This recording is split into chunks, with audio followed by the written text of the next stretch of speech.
बिस्मिल्लाहिर्रहमानिर्रहीम अस्सलाम वालेकुम। उम्मीद करता हूँ सब दोस्त खैरियत से होंगे।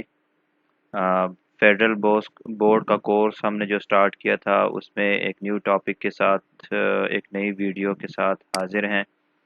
लास्ट टाइम जो हमने टॉपिक किया था वो हमारा था अबाउट कंप्यूटिंग डिवाइसेस। ठीक हो गया। उसके बाद हमारा जो टॉपिक है ये हम स्किप कर रहे हैं। एक यहाँ पे जो टॉपिक है क्लासिफिकेशन ऑफ डिजिटल कंप्यूटर, ये थियोरेटिकल टॉपिक है। ये खुद भी आप दे सकते हैं। हमारे पास 4 डिफरेंट टाइप्स ऑफ कंप्यूटर हैं: super computer, main frame computer, mini computer and micro computer. ये क्या चीज़ है, इनमें क्या डिफरेंस है या इनके क्या यूजेस हैं, वो इतना इम्पोर्टेंट नहीं है, इसलिए मैं उसको स्किप कर रहा हूँ। अच्छा, नेक्स्ट हमारे पास जो टॉपिक है आज का वो है जी modern use of computers in today's life. उसमें क्या क्या आ जाते हैं, उसमें फर्स्ट वन हमारे पास जो आ रहा है वो है मोबाइल कंप्यूटिंग। कंप्यूटिंग वर्ड यहाँ पे फिर से यूज़ हो रहा है। कंप्यूटिंग वर्ड हम 2-3 लेक्चर जो पिछले हम पढ़ चुके हैं उसमें हम बार बार ये डिस्कस कर चुके हैं कि क्या है कंप्यूटिंग। कंप्यूटिंग हर वो चीज़ या हर वो चिप जिसके अंदर लगी होती है जो कुछ कैलकुलेशन करके आपको रिजल्ट देती है, हम कहते हैं ये कंप्यूटिंग डिवाइस है। तो यहाँ पे अब बात हो रही है हमारे मोबाइल कंप्यूटिंग की। मोबाइल कंप्यूटिंग क्या है कि मोबाइल आपको किस तरह मतलब कोई आप इनपुट देते हैं, वो किस तरह प्रोसेसिंग करके आपको आउटपुट दे देता है। तो उसी वजह से हम मोबाइल को मोबाइल कंप्यूटिंग डिवाइस कह सकते हैं, जो कि हम डेली लाइफ में आजकल यूज़ कर रहे हैं। तो थ्योरी में देखते हैं क्या लिखे हैं। It refer to a variety of small portable devices such as. Portable device हम उसे कहते हैं जो हम अपने साथ लेकर घूम सकते हैं। फॉर एग्जांपल आपके पास लैपटॉप है। लैपटॉप एक पोर्टेबल डिवाइस है। हम उसको क्या कर सकते हैं, हम उसको फोल्ड करते हैं और सिंपल अपने साथ लेकर घूम सकते हैं। अगर आपके पास कंप्यूटर सिस्टम है तो कंप्यूटर सिस्टम हमारे पास पोर्टेबल डिवाइस नहीं है। क्यों नहीं है? क्योंकि हम उसको अपने साथ लेकर नहीं घूम सकते। इसी तरह मोबाइल हमारे पास क्या है, एक स्मॉल पोर्टेबल डिवाइस है जिसको हम अपनी पॉकेट में रख लेते हैं और साथ लेके घूमते हैं, तो इसी वजह इसको पोर्टेबल डिवाइस कहते हैं। That allows specific people to access data and information from anywhere in a wireless network system। जो क्या काम करता है, जो अपने नेटवर्क में कनेक्ट होता है यूजिंग वायरलेस। इसके अंदर वायरलेस कार्ड लगा होता है। वो क्या करता है, जिसको हम वाईफाई कहते हैं, मींस वाईफाई के साथ ये कनेक्ट होता है और लोग क्या करते हैं, इसको यूज़ करते हैं डेटा या इंफॉर्मेशन को एक दूसरे के साथ शेयर करके, कहीं से भी वो इसको शेयर कर सकते हैं। Mobile computing device run on batteries, battery को यूज़ करके ये चलते हैं। ठीक है। And have limited functionality as compare to laptops. कुछ काम ऐसे होते हैं जो कि लैपटॉप में होते हैं और मोबाइल में नहीं होते, इसलिए इसकी फंक्शनैलिटी जो है वो कुछ लिमिटेड है। बहुत सॉफ्टवेयर ऐसे होते हैं जो सिर्फ लैपटॉप या कंप्यूटर पे ओपन होते हैं, मोबाइल पे ओपन नहीं होते। अच्छा, पॉपुलर कंप्यूटिंग डिवाइसेस और टैबलेट पीसी। ये हमें एग्जांपल दी गई है, यहाँ पे टैबलेट की एक छोटी सी पिक्चर या फिगर दिया भी गया है, वो आप देख सकते हैं। इसके अलावा हमारे पास PDA, personal digital assistance and smartphones. ये पर्सनल डिजिटल असिस्टेंस क्या है, आजकल जो हमारे पास स्मार्ट वॉचेस वगैरह यूज़ होती हैं या हमारे पास अलार्मिंग सिस्टम वाले वॉचेस जो यूज़ होते हैं, वो हमारे पास पर्सनल डिजिटल असिस्टेंट जी, मतलब जिसमें हम क्या करते हैं, रिमाइंडर वगैरह लगा लेते हैं, तो हमें जब वो टाइम पहुंचता है तो जिस डिवाइस में हमने रिमाइंडर लगाया होता है वो हमें मैसेज दे देता है कि आपने ये काम इस वक्त करना है, तो वो हमारे पास पीडीएस में आ जाते हैं। इसके बाद नेक्स्ट हमारा जो टॉपिक है वो आईओटी, इंटरनेट ऑफ थिंग्स। अब ये इंटरनेट ऑफ थिंग्स क्या है, आने वाले दौर में और मौजूदा दौर में कम्प्लीटली तो नहीं, लेकिन आने वाले जिस तरह टेक्नोलॉजी हमारी बढ़ती जा रही है, तो आने वाले दौर में होगा ये कि सारी चीज़ें हम वायरलेस नेटवर्क में कनेक्ट करते जाएंगे और एक ही जगह पे, मतलब बैठे बैठे हम घर के सारे डिवाइसेस जो होंगे उनको यूज़ करते होंगे बैठे। फॉर एग्जांपल हम अभी बल्ब ऑन करते हैं, ऑफ करते हैं, तो वो हमें मतलब बटन से ऑन ऑफ करना होता है। लेकिन आने वाले दौर में कहा जाता है कि ये होगा कि आप अपने बल्ब को ऑन ऑफ, अपने एसी को ऑन ऑफ या अपने फ्रिज जो है ऑन ऑफ करना है, तो वो आप अपने बेडरूम में या अपने बेड पे बैठे बैठे अपने मोबाइल को यूज़ करके उनको चला सकते हैं, रन कर सकते हैं या स्टॉप कर सकते हैं। तो ये हमारे पास इंटरनेट ऑफ थिंग्स में आ जाते हैं। Internet of Things is the interconnection between computer network and physical devices to collect and exchange data. क्या है जी, कंप्यूटर नेटवर्क में जब आपके फिजिकल डिवाइसेस कनेक्ट हो जाते हैं, जिस तरह मैंने आपको एग्जांपल दी है कि आपके घर का बल्ब हो गया, रेफ्रिजरेटर हो गया, इस तरह एसी हो गया, इन सब डिवाइसेस को क्या करते हैं आप वायरलेस के साथ कनेक्ट कर देते हैं और उनको एक ही पॉइंट से आप क्या करते हैं कंट्रोल करते हैं, तो ये हमारे पास इंटरनेट ऑफ थिंग में आ जाता है। ठीक हो गया जी। Devices used in daily life can be equipped with wireless connectivity। Daily life में जो जो चीज़ें, यही दोबारा से मैं आपको रिपीट करके बता रहा हूँ, यहाँ पे बल्कि कुछ लिखे भी गए हैं। एंड एम्बेडेड विद सॉफ्टवेयर, और उनके एम्बेडेड वाला लास्ट लेक्चर में मैंने वर्ड एक्सप्लेन किया था कि इसको कहते हैं sensors, actuators, cameras, microphone and other instruments that enable them to collect and share data। यहाँ पे कुछ हमें बताए गए हैं, कुछ डिवाइसेस या कुछ हमारे इस तरह बताए गए हैं कि इन चीज़ों को आप क्या कर सकते हैं, कंट्रोल कर सकते हैं इंटरनेट ऑफ थिंग्स में। All kinds of household item can be modified to work in an internet of things system. घर में जितनी भी चीज़ें हैं, ठीक हो गया, उनको आप क्या कर सकते हैं, यूजिंग इंटरनेट आप उनको मॉडिफाई कर सकते हैं। मीन्स उनकी हालत चेंज कर, फॉर एग्जांपल एक चीज़ रन है तो आप उसको स्टॉप कर सकते हैं, एक चीज़ स्टॉप है तो आप उनको रन कर सकते हैं। ये हमारे पास मॉडिफाई में आ जाएगा। These devices are known as smart devices and they are design in such a way that can interact with human being through wireless connection.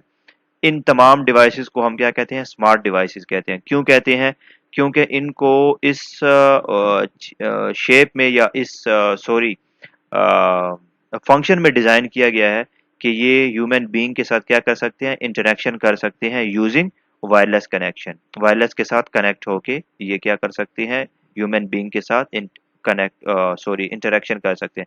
For example हमारा मोबाइल है, जब हम अपने मोबाइल को वाईफाई के साथ कनेक्ट करते हैं तो फिर वो मोबाइल क्या करता है, उस मोबाइल के थ्रू हमारी कम्युनिकेशन पॉसिबल हो जाती है।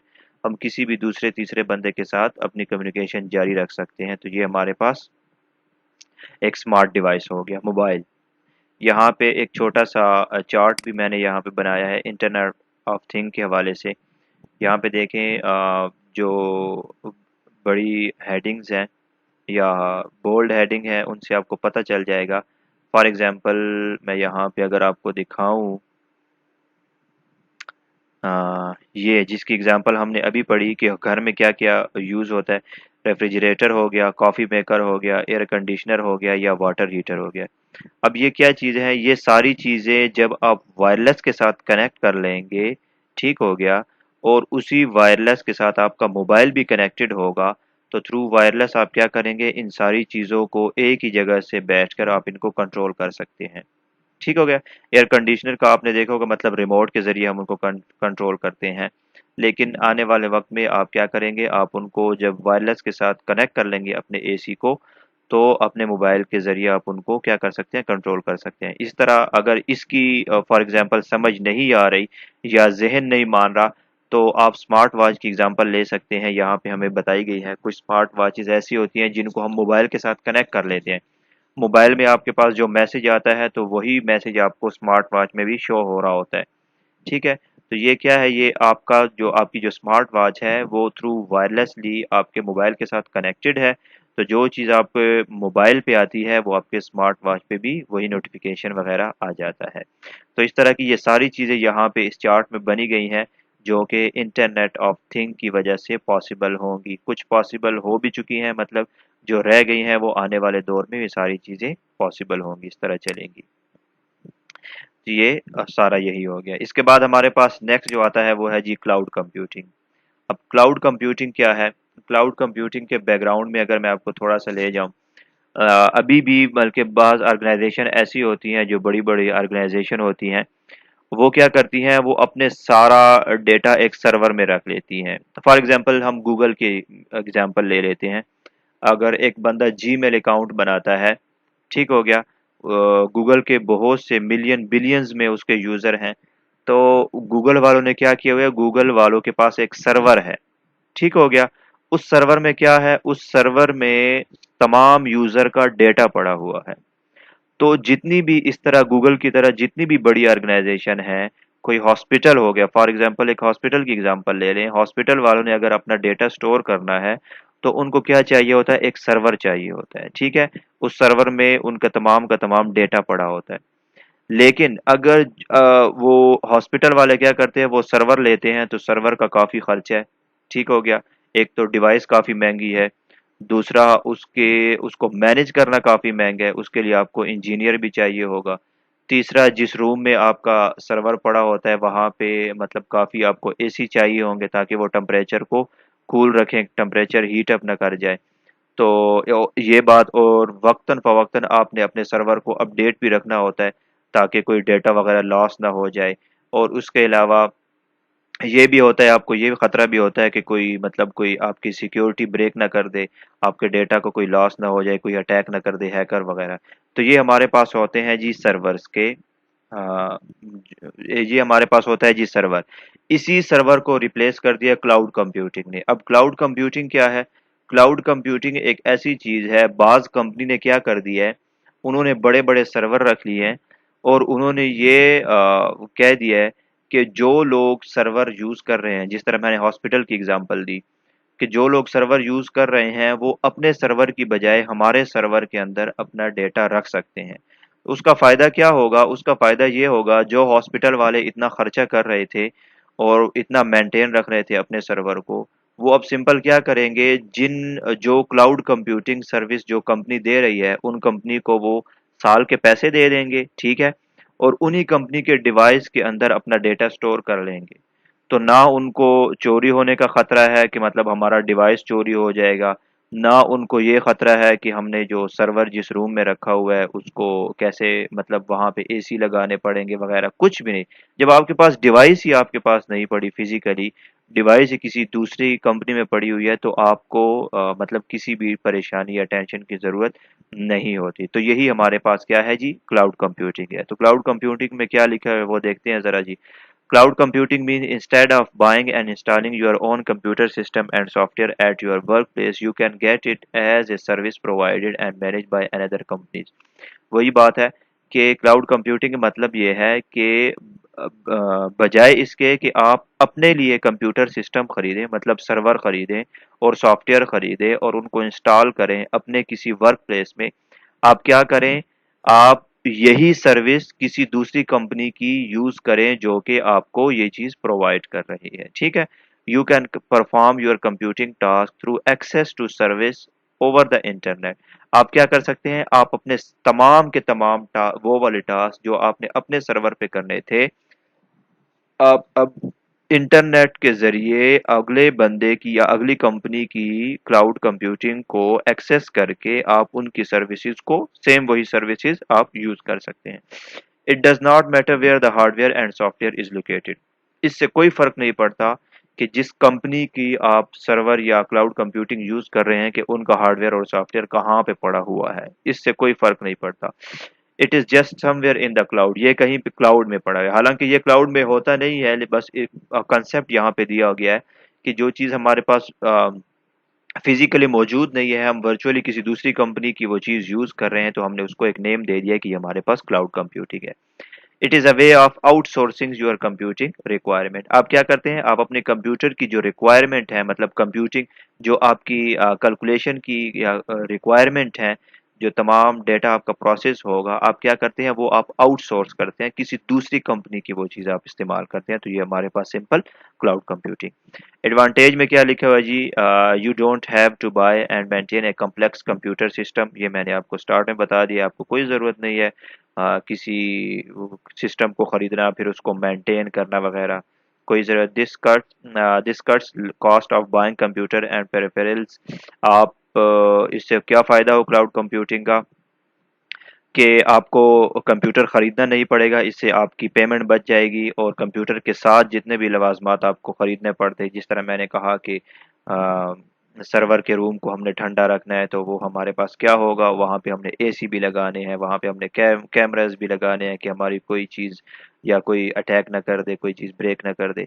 तो देखिए ये तमाम चीज़ें क्या हो जाती हैं, ये तमाम की तमाम चीज़ें आपकी बच जाती हैं। बिसाइड्स इसके अलावा you are not worried about equipment going out of date and other problem related with system security and reliability। आपको इस चीज़ की भी टेंशन नहीं होती कि आपके जो इक्विपमेंट हैं या आपका जो सॉफ्टवेयर है वो आउट ऑफ डेट मतलब एक्सपायर होने वाला है, उसकी भी आपको टेंशन नहीं होती। और इस तरह की और प्रॉब्लम जो सिस्टम सिक्योरिटी से के मुतालिक होती हैं या रिलायबिलिटी के मुतालिक होती है, इन तमाम चीज़ों से आप क्या हो जाते हैं, टेंशन फ्री हो जाते हैं। कब? जब आप क्लाउड कंप्यूटिंग यूज़ करते हैं। डिसएडवांटेज में क्या लिखा हुआ है? The disadvantage of cloud computing is that it required a reliable high speed broadband connection functioning the whole time you are working. आपको सिर्फ क्या चाहिए होगा? आपको सिर्फ एक हाई स्पीड इंटरनेट चाहिए होगा। किस लिए? कि जब आपने किसी क्लाउड कंप्यूटिंग के साथ एक्सेस करना है, तो आपके पास एक हाई स्पीड इंटरनेट होना चाहिए ताकि आपकी जो वर्किंग है वो स्मूथली हो सके।